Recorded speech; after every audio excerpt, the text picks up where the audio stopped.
The month of Nissan is a time when we have to ensure that we eat. As the Halacha in chapter 107 of Kitzur Shulchan Aruch, paragraph 2 says, Ein mis'anim boy. We don't fast during this month. And the question is, why not? Why can we not use the month of Nissan to purify ourselves, to clean up our act, to maybe remove a little bit of our excess weight and our excess self-importance? What's wrong with taking time out from the self? And the answer must be that the month of Nissan is not for that.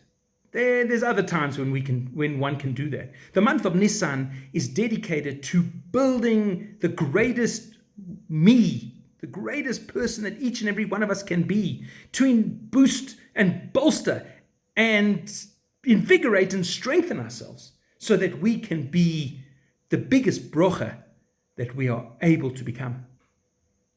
There is an exception, however, as the halacha continues. The Jewish firstborn do fast on Erev Pesach.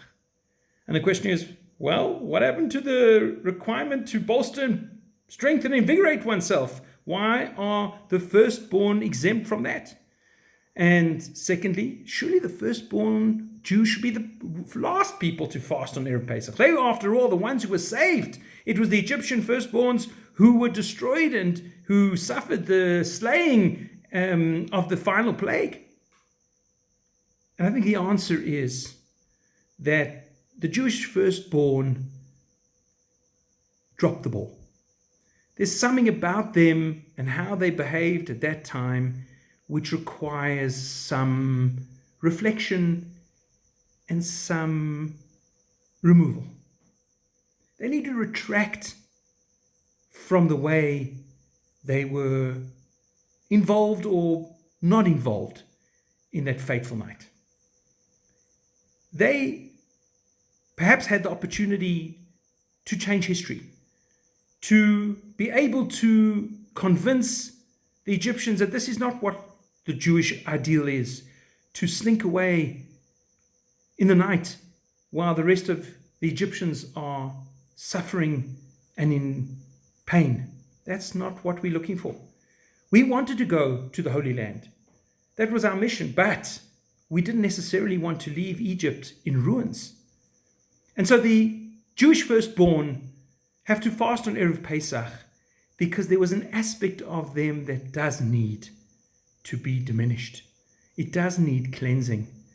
It does need retraction.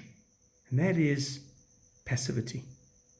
The firstborns have the privilege and the responsibility to be active, to be proactive, to be activists, to make sure that tragedies don't befall us or others.